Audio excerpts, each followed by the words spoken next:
আমি যে লাইনগুলো তুলি বা আমার জবানিতে যে লাইনগুলো আপনারা শুনতে পান সেগুলো হচ্ছে সাহিত্য পাঠে।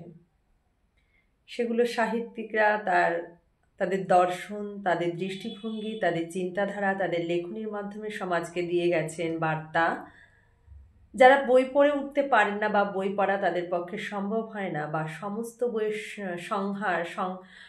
সংগ্রহ মানুষের কাছে থাকে না, আমি চেষ্টা করব আমার সংগ্রহে যা আছে, যেসব লেখক সাহিত্যিকদের সংগ্রহ আমার কাছে আছে, তাদের যে লেখা, তাদের যে উদ্দেশ্য ছিল মানুষকে চেতনা জাগানো, মানুষকে উদ্দেশ্য করে যেসব লেখা মানুষকে পরিবর্তন করতে পারে, চিন্তা শক্তির, মানুষের চিন্তা ভাবনার, মানুষের জীবন দর্শন হয়ে উঠতে পারে যেসব লেখা, আমার এই ভিডিওতে সেই সব লেখাগুলোই থাকবে। আমার লেখা নয়, এগুলো কবি সাহিত্যিকদের লেখা, তারা দিয়ে গেছেন। চেষ্টা করব সবসময় এইরকম লেখাগুলো দিতে। যারা পছন্দ করবেন তারা পড়বেন। সবসময় বইয়ের সংগ্রহ সবাই কালেক্ট করতে পারে না, সবার কাছে থাকে না। আসলে বই হচ্ছে মূল্যবান সম্পদ, অমূল্য সম্পদ।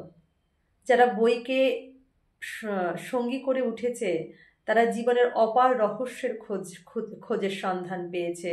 তারা সমুদ্রের ভেতরে, গভীর সমুদ্রের তলদেশে যে মণিমাণিক্য থাকে, যে রত্নগুলো থাকে, তার সন্ধান মানুষ পায় এই বইয়ের মাধ্যমে।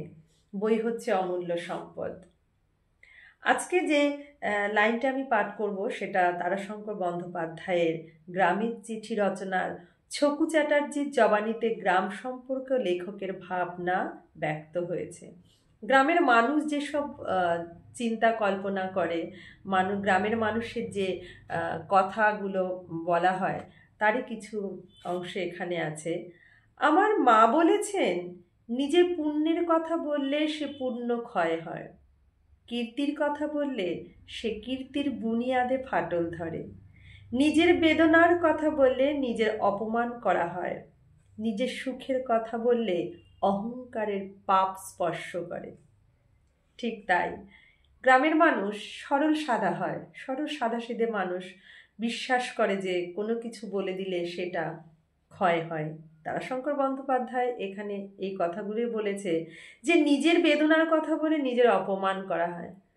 ঠিক, আমার দুঃখ আমার কাছে, আমার কষ্ট আমার কাছে, যেটা আমি হয়তো মনে করছি আমি কাউকে বলবো আমার দুঃখ লাঘব হবে বা আমার দুঃখটা কম হবে, আসলে কিন্তু সবাই সেভাবে নিতে পারে না। নিজের বেদনার কথা অপরকে বললে আখেরে নিজেরই অপমান করা হয়। সবাই কিন্তু সঠিকভাবে নিতে জানে না, সবাই, অনেকে উপহাস করে। সেই জন্য নিজের দুঃখের কথা, নিজের যেগুলো অভাব, নিজের যা আছে সেটা নিজের কাছে রাখাই শ্রেয়। তাই বলছে নিজের সুখের কথা বললে অহংকারের পাপ স্পর্শ করে। ঠিক, আমি সুখে আছি বা আমি দুঃখে আছি সেটা আমি আমার মধ্যেই রাখি।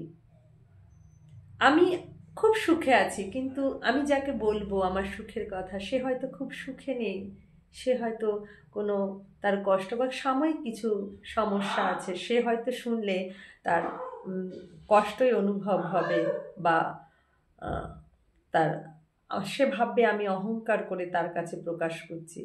তাই সুখের কথা বললে অহংকারের পাপ স্পর্শ করে। ধন্যবাদ সবাইকে যারা শুনবেন।